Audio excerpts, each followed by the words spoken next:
Senhor Jesus. É sempre muito prazeroso estar aqui com vocês mais uma vez. Já disse no último domingo que eu já me sinto em casa aqui. E se Deus permitir, tudo isso vai só se intensificar, né, sério? Com a graça de Deus. Meus irmãos, dito isso, eu convido todos vocês a abrirem a Escritura no Evangelho segundo São Mateus. Evangelho de Mateus, no capítulo 8.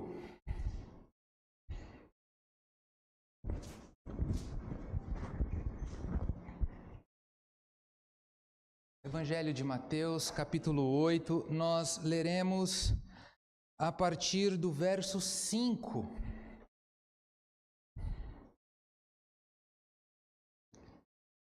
Diz assim a palavra do nosso Deus: Tendo Jesus entrado em Cafarnaum, apresentou-se-lhe um centurião, implorando: Senhor, o meu criado jaz em casa, de cama, paralítico, sofrendo horrivelmente. Jesus lhe disse: Eu irei curá-lo.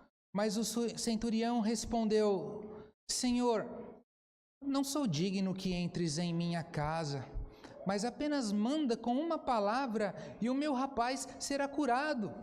Pois também eu sou homem sujeito à autoridade e tenho soldados às minhas ordens, e digo a este: vai, e ele vai, e a outro: vem, e ele vem, e ao meu servo: faz isso, e ele faz. Ouvindo isto, admirou-se Jesus e disse aos que o seguiam: Em verdade vos afirmo que nem mesmo em Israel achei fé como esta. Digo-vos que muitos virão do Oriente e do Ocidente e tomarão lugares à mesa com Abraão, Isaque e Jacó no reino dos céus. Ao passo que os filhos do reino serão lançados para fora, nas trevas. Ali haverá choro e ranger de dentes. Então disse Jesus ao centurião: Vai-te e seja feito conforme a tua fé. E naquela mesma hora o servo foi curado. Só até aqui a leitura. Vamos nos dirigir a Deus em mais uma oração. Senhor nosso Deus e nosso Pai, mais uma vez em tua presença, Senhor, nós queremos te agradecer de todo o coração por esse momento tão precioso que o Senhor nos concede, esse momento tão precioso que o Senhor nos concedeu.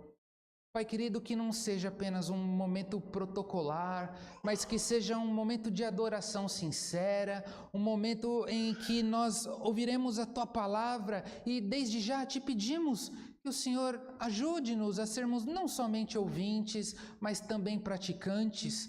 Por isso, Senhor, desobstrui o nosso entendimento, quebra o nosso coração de pedra, para que o Teu Espírito encontre em cada coração uma terra fértil, que cada coração se torne um abrigo da Tua palavra. E assim, Senhor, neste momento eu faço minha as palavras de João Batista: convém que o Senhor cresça e que eu diminua. E assim nós oramos e já te agradecemos de todo o coração, no nome do Senhor Jesus, o nosso doce e querido Salvador. Amém. Meus irmãos, o ambiente da Judéia no século I era por demais conturbado.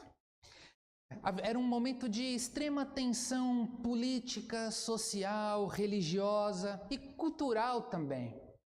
Era um verdadeiro barril de pólvoras para o Império Romano, porque o povo que vivia na província ali era um povo muito rebelde, era um povo sempre disposto a entrar em guerra, e todos eles estavam sempre dispostos a entregar a própria vida, se necessário fosse, para que eles mantivessem a liberdade que eles tinham. Porque naquele tempo o domínio dos romanos naquela região era muito ruim para todos eles. Porque os judeus, como todos vocês aqui sabem, eram demasiadamente religiosos e eles detestavam o domínio de um povo pagão. Os símbolos religiosos dos romanos eram todos considerados uma idolatria. Além do mais, a imposição de impostos também que os romanos cobravam dos judeus simples ali, especialmente dos galileus, aquilo os deixava por demais indignados. E os soldados romanos, especificamente os centuriões, melhor dizendo, eles não tinham o propósito de entrar em guerra. Na verdade, eles estavam ali porque eles tinham única e exclusivamente o propósito de manter a paz na região, manter a pacificação, manter a ordem pública, ou podemos dizer também, manter aquele povo rebelde sob controle. Era esse o objetivo principal dos soldados romanos ali. E Cafarnaum, como o texto diz logo no versículo 5, era uma cidade, uma vila de pesca localizada na região norte ali do Mar da Galileia, onde era habitado predominantemente por um povo relativamente simples. A pesca era a maior forma com que eles ganhavam a vida. Grande parte dos moradores ali eram pescadores. E o fato é que aquela região simples, aquela cidade havia se tornado uma região comercial muito grande. Porque era uma região onde povos de outros lugares iam até lá para comprar e negociar suas mercadorias, especialmente comprar os seus peixes. Então, Cafarnaum nós precisamos entender como um lugar que se tornou importante, tanto economicamente quanto um centro comercial. Podemos dizer assim de forma bem resumida.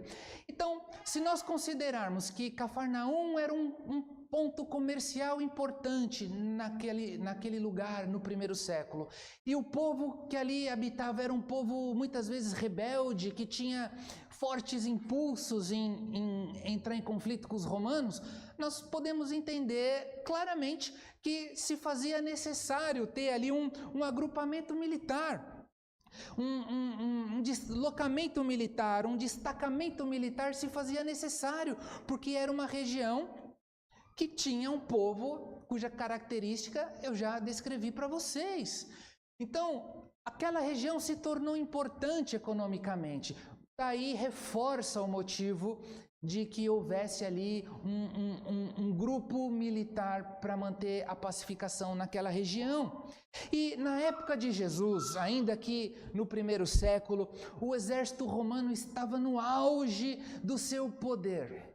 Era o auge do domínio romano sobre aquela região de Israel como um todo.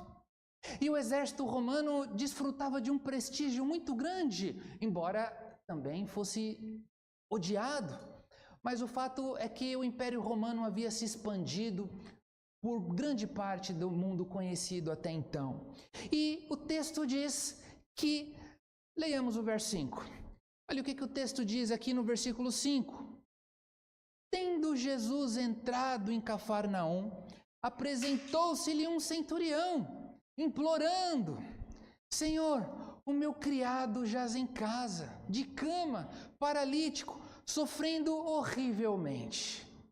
Eis que nós entraremos agora no texto propriamente dito. Então, antes de prosseguirmos, o tema da mensagem de hoje é a fé que impressionou Jesus. Nós iremos acompanhar aqui nesta passagem o que aquele homem tinha de especial, que causou espanto, digamos assim, em Jesus. Eu vou explicar melhor isso, mas guarde o tema da mensagem. A fé que impressionou o Senhor Jesus. Nós acabamos de ler o versículo 5 da passagem e diz que Jesus estava entrando na cidade de Cafarnaum quando repentinamente apresentou diante dele um centurião implorando. Então, vamos tentar entender melhor, destrinchar um pouco mais esse versículo 5. Algumas coisas aqui, meus irmãos, nos chamam a atenção logo na largada. E a primeira coisa que vale a pena destacar para vocês é que quem se aproximou de Jesus foi um centurião. Um centurião era um oficial militar responsável por um agrupamento de soldados que girava em torno de 80 a 100. E muitas vezes era até um pouco mais, dependendo da estratégia militar que seria adotada para conter os conflitos, os levantes daquele lugar. Mas o fato é que um centurião era um oficial militar, era um homem de uma patente mediana, era um homem que era responsável por dar o treinamento dos soldados e era o homem também que aplicava as devidas punições para aqueles soldados mais negligentes, digamos assim. O fato é que em cidades pequenas como Cafarnaum, por exemplo, um centurião ele atuava também como uma espécie de delegado da região, porque ele era a maior autoridade enviada do Império Romano para tomar conta daquele lugar. Então era um homem que gozava de bastante prestígio social. Era um homem que tinha bastante respeito do povo, porque era o principal representante do Império Romano na região onde ele se situava. Então, devemos considerar que ele era um homem com uma posição social bastante elevada, mas um outro detalhe que também nos chama muita atenção, logo nesse versículo 5, é que diz que esse homem se aproximou de Jesus implorando: Senhor, meu criado jaz em casa. Então, percebam, meus irmãos, que era uma prática completamente atípica se nós considerarmos a sociedade daquele tempo, onde a hierarquia era muito respeitada. E nós vemos ali um centurião, um homem responsável por um agrupamento de soldados, como eu já disse para vocês, repentinamente se aproximando de Jesus, um jovem mestre judeu itinerante que passava por aquela região. E aquele homem não ficou simplesmente admirando Jesus de longe. Ele se aproximou de Jesus. E aqui, de uma certa forma, podemos encontrar uma certa ironia, porque um homem que representava um império dominante se curva diante de um judeu cuja região estava sendo dominada. Veja como logo na largada a ordem começa a se inverter aqui. Aquele homem que deveria e até poderia, talvez, não com Jesus, mas talvez em outras coisas, exigir certas regalias por conta da alta patente que ele tinha, por conta da importância que ele tinha. Mas é um homem que se aproximou de uma forma bastante humilde. Ele se aproximou de Jesus e ele intercedeu não por ele mesmo, mas ele intercedeu por um servo que estava em casa, e ele diz que meu servo jaz em casa. Percebam também, meus irmãos, que essa expressão, ela designa um sujeito que está acamado, horrivelmente doente. Uma pessoa que está tão ruim a ponto de ter dificuldades de se levantar. E ele complementa aqui, ele diz que estava paralítico, sofrendo horrivelmente. Então, saber desses detalhes que eu apresentei até agora torna o gesto desse homem, a atitude desse homem muito mais impactante, muito mais bonita de ser contemplada e ser estudada. Porque esse homem rompeu os padrões sociais e religiosos daquela época. Um romano, naquele tempo, adorava vários deuses. E um judeu era extremamente monoteísta. Mas ainda assim, o texto não diz como que aquele homem tomou conhecimento de Jesus, mas o fato é que ele reconheceu Jesus como um mestre. E ele se aproxima dele e se humilha. Mas esse texto também é relatado no Evangelho de Lucas, lá no capítulo 7, e nós percebemos ali outros detalhes que podemos dizer que nos encanta ainda mais a atitude desse homem. Lá em Lucas, no capítulo 7, nos versos 4 e 5, diz que ele era amigo do povo e que havia ajudado a financiar uma sinagoga.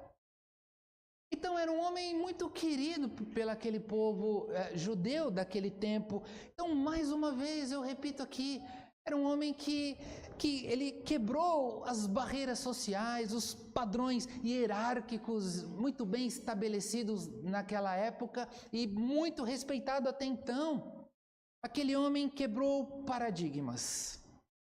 E o exemplo que ele nos deu faz com que a gente consiga extrair desse texto a primeira grande lição. E a primeira grande lição que eu apresento para vocês é que nós devemos nos aproximar de Jesus com humildade. Então, para que nós tenhamos uma fé que impressiona Jesus, como foi o caso desse homem, nós devemos aproximar de Jesus com humildade. Essa é a primeira grande lição. Essa é a primeira grande lição que aprendemos apenas olhando para a atitude desse centurião romano. Então, percebam, meus irmãos, que esse homem, ele estava acostumado a dar ordens. Era um homem que estava acostumado a mandar nos seus subalternos. Mas é um homem também que soube se humilhar quando precisou. É um homem que não deixou com que a sua patente, os benefícios e as regalias da sua patente o influenciassem no seu comportamento. Ele não foi se idiotizando por conta do poder que tinha. Pelo contrário, ele se manteve humilde. E, de alguma maneira, ele reconhece que estava sobre Jesus uma autoridade superior a que ele mesmo tinha. De algum modo, ele reconheceu que Jesus possuía uma autoridade e ele mesmo deveria se submeter a essa autoridade. Ele reconhece que Cristo era um homem diferente. Ele reconhece que Cristo não era apenas mais um judeu, mais um galileu. Ele reconhece que Jesus era um homem especial e ele simplesmente se humilha, reconhecendo a autoridade e o poder que Jesus tem. E como eu disse, ele não pede nada para si mesmo. Mais uma vez, nós vemos aqui uma distorção da sociedade daquele tempo, porque ele, como um oficial militar, com vários homens ao seu dispor, ele poderia simplesmente trocar o seu servo. Mas ele sentia gosto na prestação de serviço daquele homem, digamos assim. Ele tinha prazer naquele homem e ele decide então rogar por ele. Veja, ele não se apresenta a Jesus dizendo: olha, Jesus, tudo bem? Eu sou o centurião romano, eu cuido de mais de 100 homens aqui e eu gostaria de um favor do Senhor. Não é assim que ele se apresenta.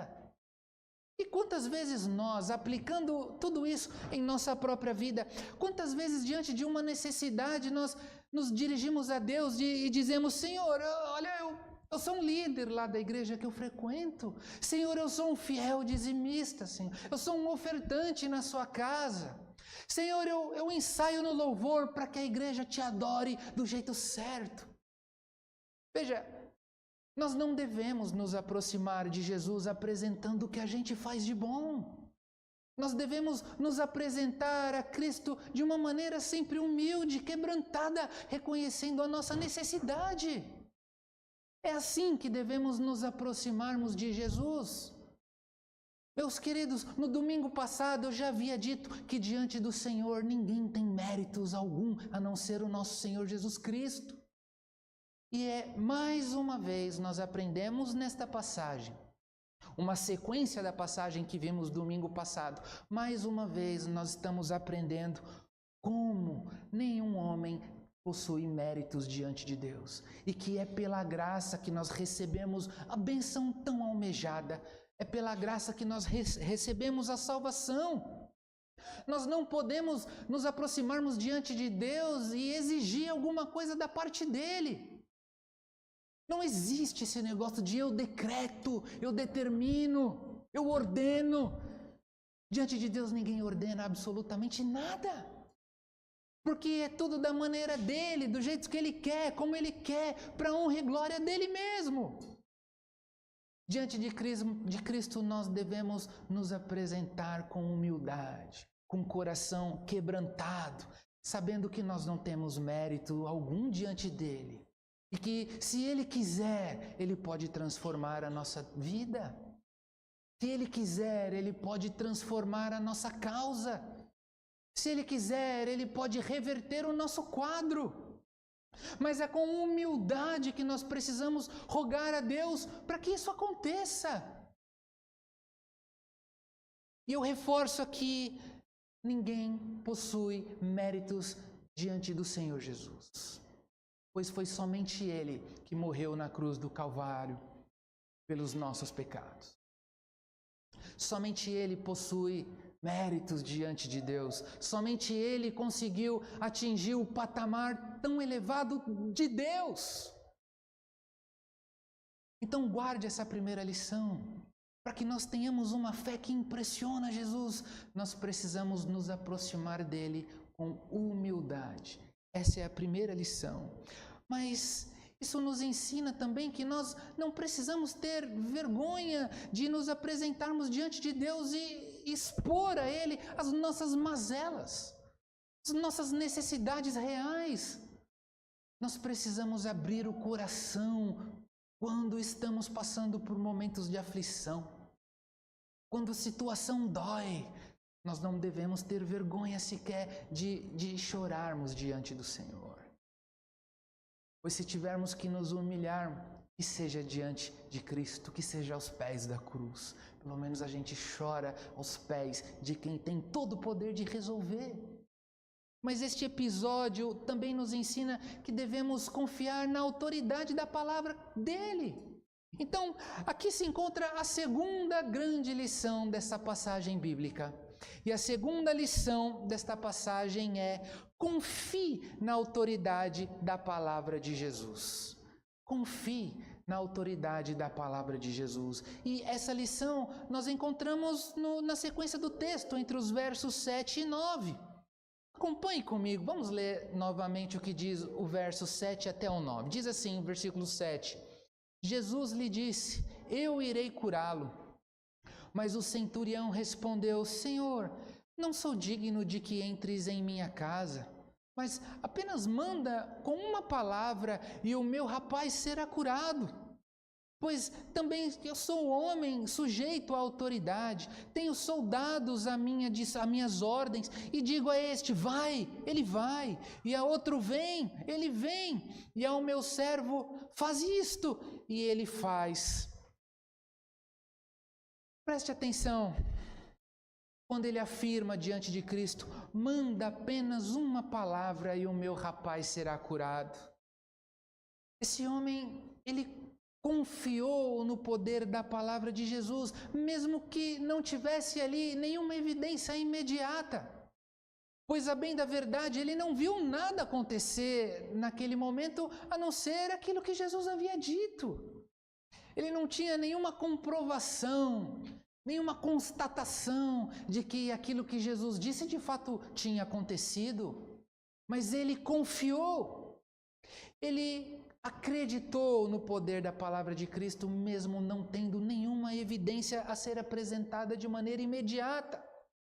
Ele não duvidou que o milagre que ele tanto almejava aconteceria. Ele descansou o coração na palavra do Senhor. E ele creu que bastaria uma única palavra do Senhor Jesus para que a realidade fosse completamente transformada. Bastaria apenas uma palavra do Senhor Jesus para que tudo fosse completamente transformado, para que tudo fosse mudado. Bastaria uma palavra apenas, e todas as coisas se transformariam por completo. E aquele homem acreditou nisso. E veja, o apóstolo Paulo, em alguma medida, ele trata também sobre isso na sua carta, a segunda epístola aos Coríntios, no capítulo 5, versículo 7. O apóstolo Paulo diz que, na verdade, nós andamos por fé e não pelo que vemos. Então, esse homem, um romano, demonstrou ali o que é uma fé de verdade. Uma fé que não se baseia em evidências, mas uma fé cujo coração descansa naquele que tem o poder para fazer todas as coisas. Ele descansou que Cristo tinha todo o poder para mudar tudo. E vejam, meus irmãos, em 536 anos antes de Cristo, o salmista já testemunhava acerca do poder da palavra de Deus, pois ele diz no Salmo 107, no versículo 20, o salmista diz assim: enviou-lhes a sua palavra e os sarou, e os livrou do que lhes era mortal.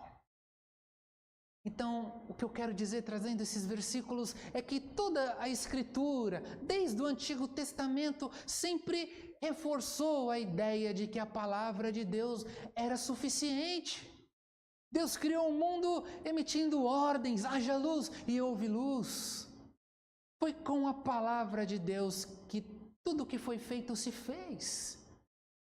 E aquele centurião, talvez sem saber disso, ele creu.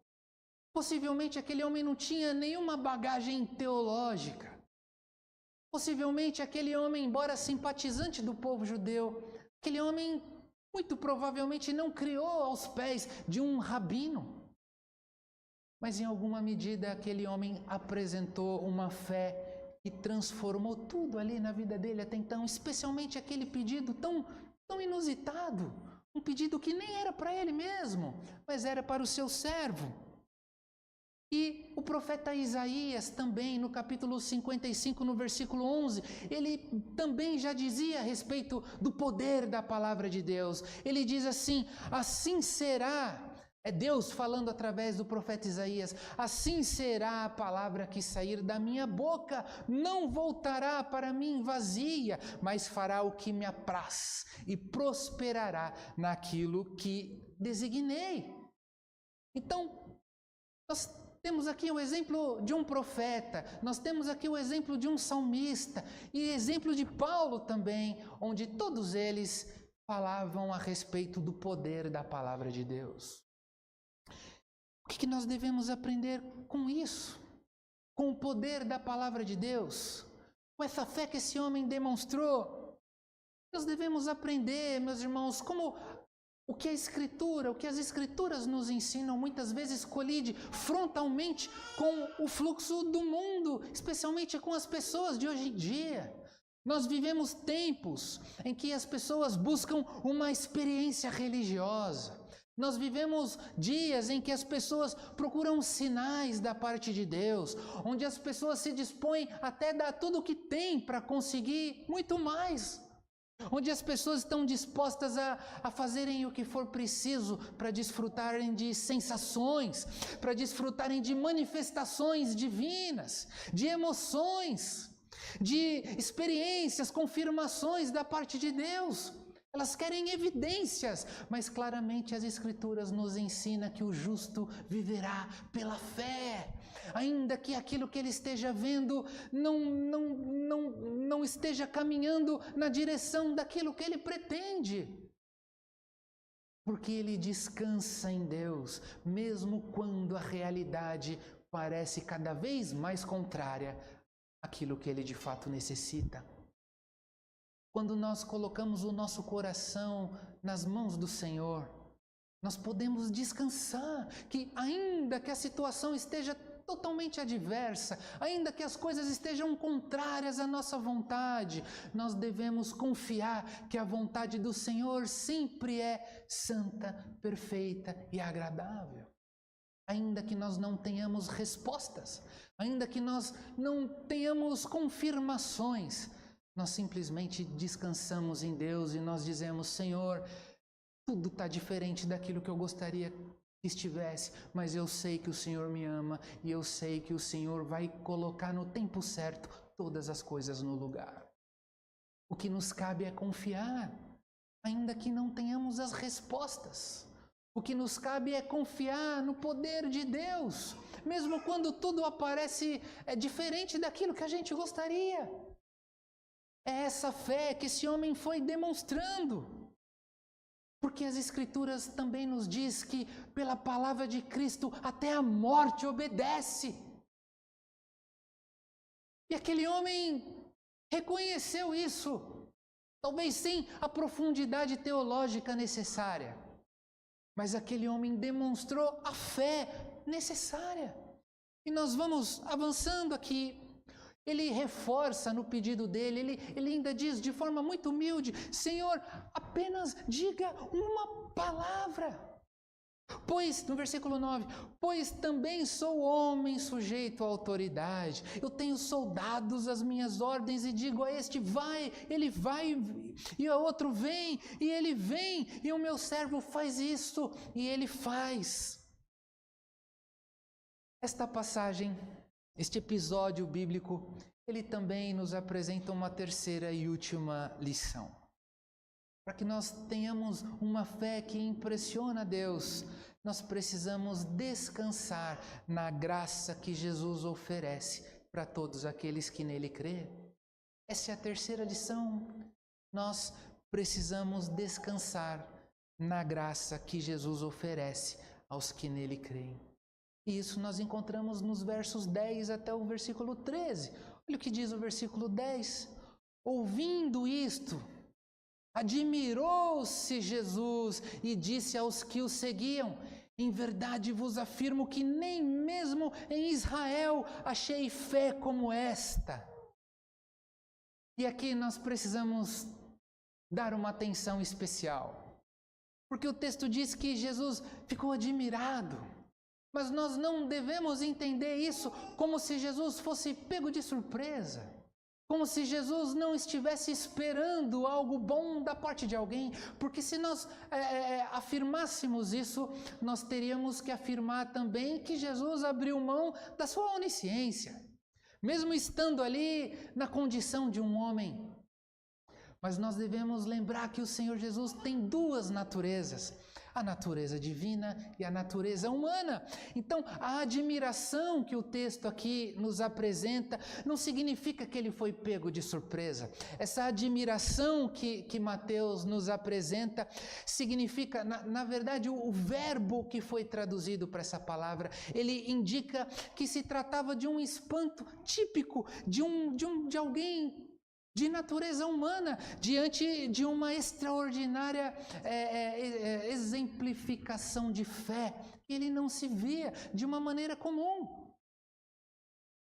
Então tudo isso foi um espanto natural de um ser humano, de um homem, por conta de uma demonstração extraordinária de fé, que até então ele não havia visto sequer no meio do seu povo.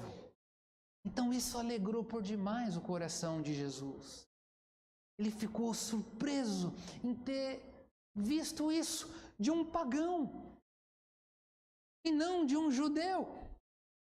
Mais uma vez, Jesus está diante de uma situação onde todas as expectativas religiosas caem por terra, porque não havia nenhuma expectativa dos religiosos judeus, e podemos dizer certamente que de Jesus também, não havia nenhum tipo de expectativa religiosa por parte de um gentil.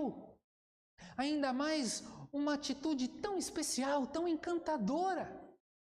Então, mais uma vez eu reforço aqui, o Senhor Jesus não foi pego de surpresa. Ele apenas se encantou em ver uma demonstração de fé tão especial, tão bonita, de uma pessoa que nem era judeu.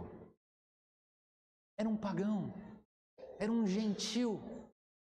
E avançando com o texto, o Senhor Jesus, ele complementa a sua frase, depois que ele disse que ficou admirado, ele complementa dizendo que nem mesmo em Israel achei uma fé como esta. Então, percebam, meus irmãos, isso vale a pena destacar.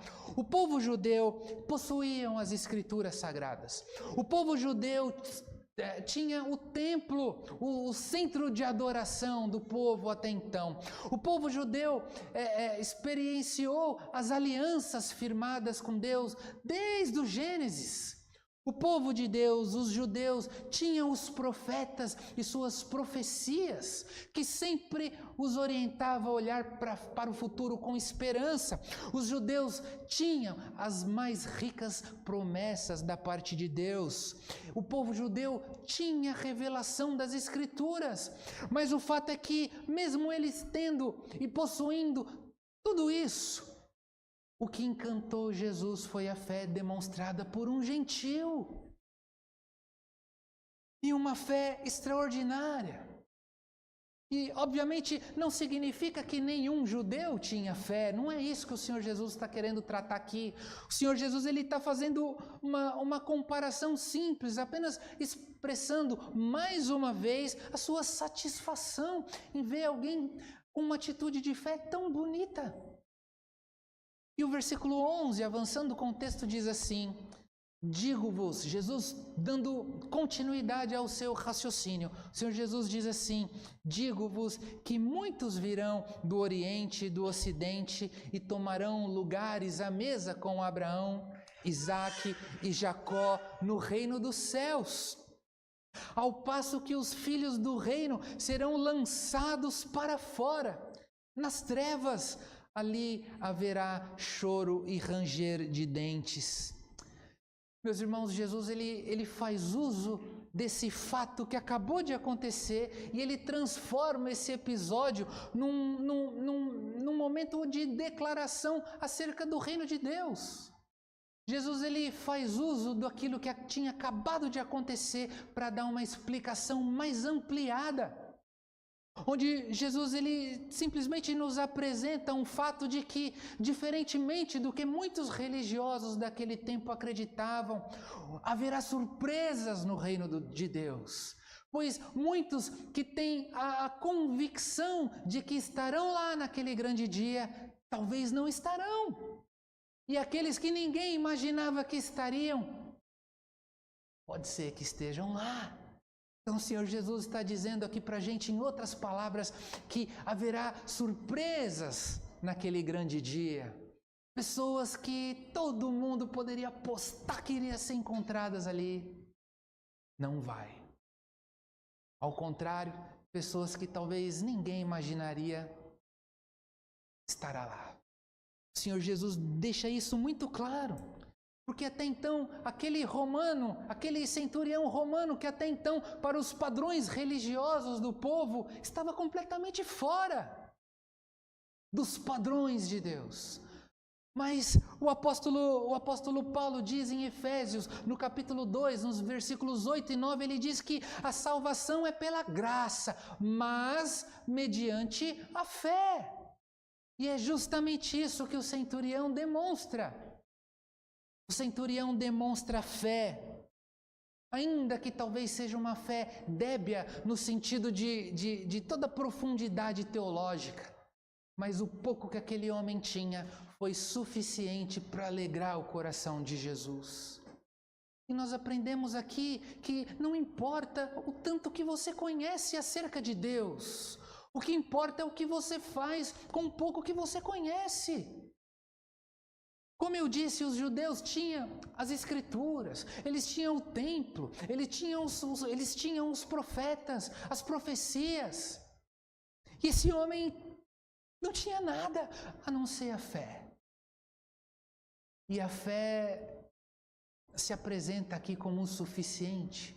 Mais uma vez eu digo, foi essa fé que alegrou o coração de Jesus, que encantou por conta desse exemplo tão contundente de uma fé tão bela, um homem gentil, ou como muitos certamente diriam naquele tempo, um homem pagão. Então, nós precisamos sempre considerar isso, que o reino de Deus é um ambiente onde muitas surpresas serão nos apresentadas naquele grande dia. Muitas surpresas vivenciaremos naquele grande dia.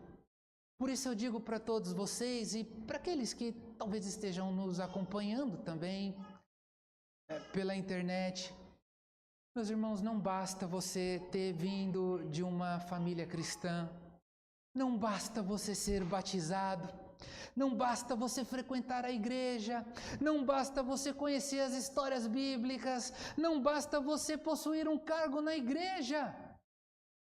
Nada disso é suficiente se a sua vida não estiver alinhada com a vontade de Deus, se a sua fé não estiver do jeito que Deus espera que ela esteja. É possível nós estarmos envolvidos, completamente envolvidos com as coisas de Deus, ao mesmo tempo estar muito distante de Deus de todas as coisas. Estar envolvido com as coisas de Deus não é o mesmo que estar envolvido com Deus. São coisas distintas. Mas, evidentemente, quem está envolvido com Deus certamente se envolverá com as obras relacionadas ao reino. Mas percebam bem essa diferença. Nós não podemos levar uma vida cristã como um ativista, um ativismo religioso, mas totalmente no piloto automático, plastificado, faz porque tem que fazer. Mas sem aquele amor genuíno por Deus, aquela satisfação nas pequenas coisas. O apóstolo Paulo já dizia que sem amor nada importa. Porque tudo que nós fazemos para Deus tem que ser feito com amor. Desde passar uma vassoura no chão, até estar aqui pregando, ministrando a Santa Ceia. Deus aceita as coisas quando são feitas com amor, sempre alinhadas com a tua vontade. Do contrário, meus irmãos, corremos um risco enorme de sermos apenas militantes religiosos, ainda que incansáveis, mas muito longe de Deus. Portanto, devemos tomar muito cuidado com isso. E olha, mais uma vez eu reforço aqui, porque nós precisamos guardar isso no coração, porque assim a gente não sai por aí julgando as pessoas. No reino dos céus haverá muitas surpresas. E nós precisamos considerar isso. E quando Jesus diz, novamente o versículo 11, ele diz assim: digo-vos que muitos virão do Oriente e do Ocidente e tomarão lugares à mesa com Abraão, Isaque e Jacó no reino dos céus. Reparem bem, como isso em alguma medida aponta para a universalidade do Evangelho. Veja como aqui é uma prévia daquilo que Jesus pretende com a sua mensagem. Quando ele diz que muitos viriam do Oriente e do Ocidente, o Senhor Jesus está nos dando um vislumbre de como será aquele grande dia. Pessoas espalhadas pelo mundo todo, pelos lugares mais longínquos do planeta Terra, pessoas de todas as nações, tribos e línguas, curvadas diante de Cristo, reconhecendo que só Ele é o Senhor. Isso explica porque mais tarde o Senhor Jesus diz: ide por todo o mundo e pregai o Evangelho a toda criatura, porque quem crer e for batizado será salvo, mas quem não crer será condenado. Esse é o critério, crer. Nós precisamos crer. E 700 anos antes de Cristo, o profeta Isaías, no capítulo 49, no versículo 12, já dizia que chegará um momento em que Deus recolheria os seus filhos espalhados por todos os cantos da terra. Isso já é apresentado nós podemos perceber que essa é a vontade de Deus desde o Antigo Testamento. Haverá um dia em que o Senhor recolherá os seus filhos, onde quer que eles estiverem, de todos os lugares da terra. Portanto, meus irmãos, mais uma vez eu digo aqui, correndo o risco de ser repetitivo, mas eu preciso. O reino de Deus é composto por pessoas de todas as nações, tribos e línguas, de todas as etnias, de todas as cores de pele, pessoas de todos os jeitos, pessoas de todo tipo. E é essa a beleza da mensagem do Senhor. O padrão é o não padrão. São pessoas diferentes umas das outras, mas todas foram acolhidas como filhos de Deus. E o Senhor Jesus diz que aquele que vem a mim, de maneira nenhuma o lançarei fora. Então esse episódio com o centurião é uma prévia de que tudo aquilo que Deus já havia dito com relação aos seus filhos no Antigo Testamento estava começando a acontecer. Aquilo foi o pontapé inicial em que o Evangelho começou a avançar definitivamente entre os gentios. E As palavras do Senhor, considerando tudo isso que nós vimos aqui, nos ensina que nós podemos cair no grande erro de fazer um monte de coisa, ocupar todo o nosso tempo com as coisas de Deus, mas infelizmente está muito longe dele. Nós precisamos servir o Senhor com amor. E mais uma vez eu digo, não adianta ficar o dia inteiro ouvindo sermão. Não adianta cantar louvores se o seu coração está distante do Senhor. Não adianta participar de estudos bíblicos se no seu coração você não tem o menor interesse nisso. Não adianta conhecer as doutrinas se você não estiver humildemente disposto a obedecê-las.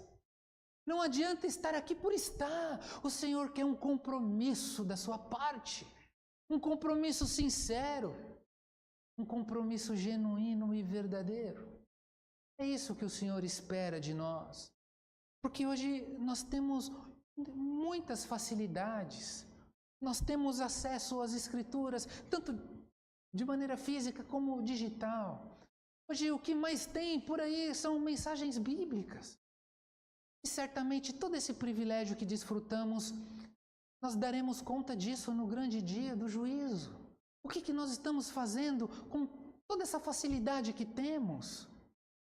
Eu já ouvi um pregador dizer que mesmo diante de toda essa facilidade, nós estamos vivendo e presenciando talvez a geração mais displicente de cristãos que já houve em toda a história do cristianismo. Como que é a nossa vida diante de Deus?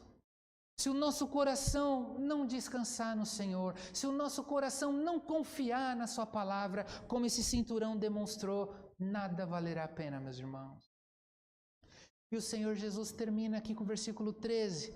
Então disse Jesus ao centurião: vai-te e seja feito conforme a tua fé. E naquela mesma hora o servo foi curado. Como esse homem tem muito a nos ensinar, não é? Como o centurião mexe com a nossa vida, nos faz refletir acerca do estilo de vida que estamos levando. E por fim, meus irmãos, já chegando à conclusão dessa exposição, nós aprendemos nessa noite que uma fé que impressiona Jesus é aquela que te faz se aproximar dele com humildade. Nós aprendemos que uma fé que impressiona Jesus é aquela que te faz confiar na autoridade da sua palavra. Nós aprendemos nessa noite também que uma fé que impressiona Jesus é aquela que te faz descansar na graça daquele que oferece, a graça que ele oferece a todo aquele que crê. Essas foram as 3 grandes lições dessa passagem bíblica. Portanto, não permita, meus irmãos, que a sua posição social impeça você de se aproximar do Senhor de uma maneira quebrantada. Sua relação com Cristo é diferente da relação que talvez você tenha com os seus funcionários. Talvez você tenha pessoas sob a sua autoridade, mas a sua relação com Jesus é totalmente diferente. Ele é o Senhor sobre todas as coisas. Tiago diz no capítulo 4, versículo 8 de sua carta que chegai-vos a Deus e Ele chegará a vós. Então não se constranja, não admire Cristo de longe, pois a mensagem dessa noite também nos ensina que nós devemos nos aproximarmos dele com humildade. E é isso que ele espera de cada um aqui. Pois, assim como aquele centurião reconheceu que Cristo tinha autoridade, nós precisamos fazer o mesmo. E o próprio Senhor Jesus, em Mateus, no capítulo 28, verso 18, ele diz que toda autoridade foi-me dada no céu e na terra. Ele é o Senhor verdadeiramente poderoso.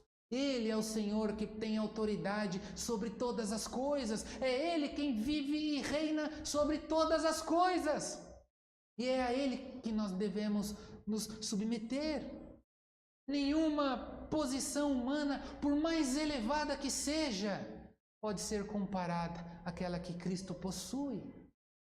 Então, tenha humildade ao se aproximar de Cristo.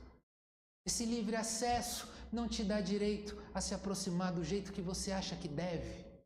Deve haver temor, deve haver quebrantamento, deve haver humildade. Reconhecendo quem você é, reconhecendo as suas verdadeiras necessidades. E quanto mais eu sei quem eu sou, quanto mais eu sei os meus defeitos, quanto mais eu me conscientizo das minhas falhas, mais eu sei quem Ele é. Quanto mais eu vejo a minha pequenez, mais eu vejo a grandeza de Cristo, porque eu vejo quão diferente Ele é de nós, quão diferente Ele é de mim e de você. Portanto, nós devemos nos aproximar dele com humildade. E mais uma coisa que eu preciso destacar. Lembre-se que ele se aproximou de Cristo, mas ele não pediu nada para ele mesmo. Ele intercedeu por uma outra pessoa, pelo seu servo. Meus irmãos, quantas vezes as nossas orações se destinam apenas a atender os nossos próprios desejos? Quantas vezes a gente só ora por coisas da nossa própria vida? Nós precisamos aprender a interceder pelas pessoas. Porque o papel da igreja não é simplesmente cuidar de quem já está aqui. Isso é óbvio. Mas a igreja também precisa se posicionar por aqueles que estão lá fora. Nós precisamos orar por aqueles que ainda não chegaram ao conhecimento da verdade. Nós precisamos orar por aqueles que estão perdidos nas drogas, no álcool. Aqueles que estão levando uma vida de maneira dissoluta, de uma maneira devassa. Nós precisamos orar por essas pessoas, porque o Evangelho cuida dos que estão de dentro, mas ele também alcança os que estão lá fora. Nós precisamos orar pelos nossos parentes. Quantas pessoas você gostaria muito que estivesse aqui, mas que não está? Nós devemos orar pelos nossos amigos, pelos nossos parentes, mais uma vez eu digo, pelas pessoas que nós gostamos, até pelas que nós não gostamos. Nós precisamos orar por todos, pelas autoridades competentes, pelo nosso país. Nós precisamos orar por todos. Mais uma vez o exemplo do centurião tem muito a nos ensinar. Portanto, meus irmãos, nós não podemos negligenciar o poder do Evangelho. Nós devemos nos aproximar de Cristo com humildade. Nós devemos confiar na autoridade que a palavra de Cristo possui.